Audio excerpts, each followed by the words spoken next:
starting a conversation with one of the biggest in Belgian sport, Valentin Hristov. I'm especially pleased, Valu, to say welcome to our broadcast.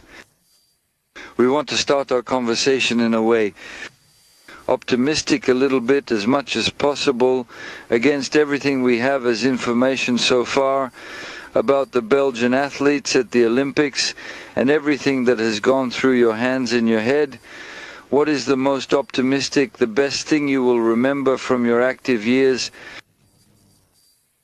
in sport, those very successful years in sport? After that defeat in Brazil, in Sydney, to talk about optimism is quite unreasonable, because this misfortune will stand over the belts of all weightlifters and coaches, because Bulgarian coaches will no longer skate the way they have been skating so far. Right in these such hard days, I can't remember anything happy in the past. Why here, in your book, Hold On and Champs on the Rat, picked out parts of your successes in secondary European championships, light junior champs, European light champs, European light champs, European champs in Berlin, Olympic champs in Montreal, with Kobia, of course, European light champs. So many successes you have in these times. Do you keep the medals, the awards from those times? I kept them, but unfortunately I left them in the same cupboard and I don't want to look at them. They're not a point of pride for me, I can say firmly. I'm just complaining that I lifted weights and weights for Bulgaria. And now inevitably I will reach before the 66th year. For me personally, as an athlete, I'm very curious. When you get an Olympic gold medal, how do you feel in the moment when you get it, and days later when you realize that it's going to be given to you?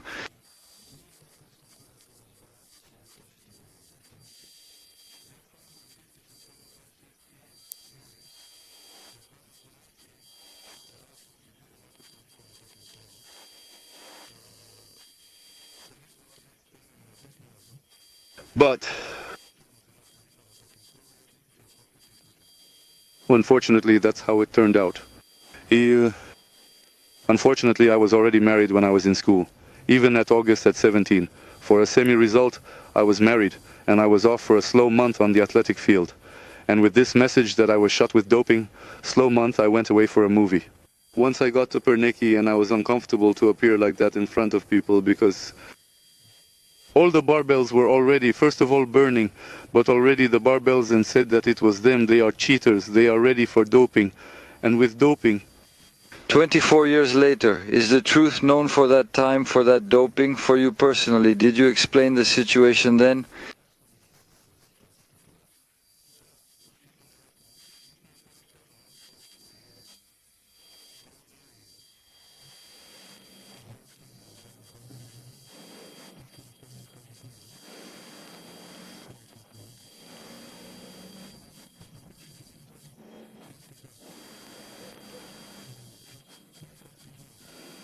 Yeah.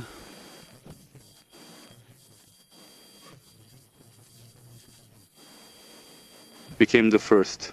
In the last 3 days before I competed, I took 3 horse doses of anabolic steroid. And that Bulgarian anabolic steroid was for pain.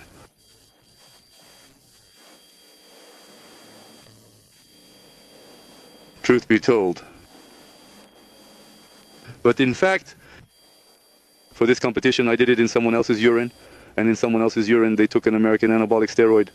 Hey, goodbye, but you're cheaters too. And unfortunately, things may have gotten like this. Maybe I said, Bulgarians passed on information that Blagoje Blagoev and Valentin Hristov did so changed the urine through the syringe and catheter. Gave with alien urine. And just for this information, they assume that this is a very big fraud, that it can't be so, and because of this information, they punish us.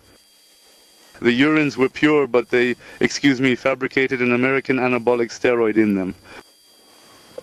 Okay, you, by taking those products then, that doping, you were hoping it wouldn't show positive, right?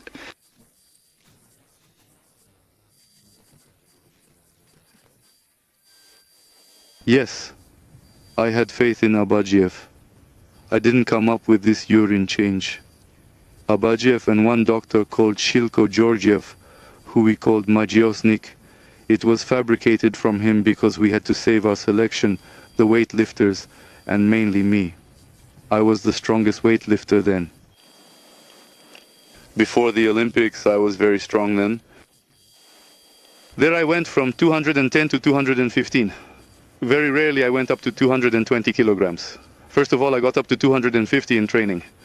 And just the mental and physical breakdown was unbelievable. And so Abadjiev tried to save me, and up to a certain point he managed. After all, I became the first. But after that, I thought that even if I hadn't been first in the last 3 days, I would have wanted to be first. Simple as that. The breakdown was very big, and I was told that I was incensed, that I was sick, that I wouldn't participate. That's what I decided to do. What happened to your life later on? In a different way, respected, against all odds, you're a big name in Bulgarian sports. Do the Bulgarians respect you? Do the athletes respect you? Do the big names respect you? The regular sports fans who meet me from out of town, and not just here in Pernik, some of them still remember and respect me.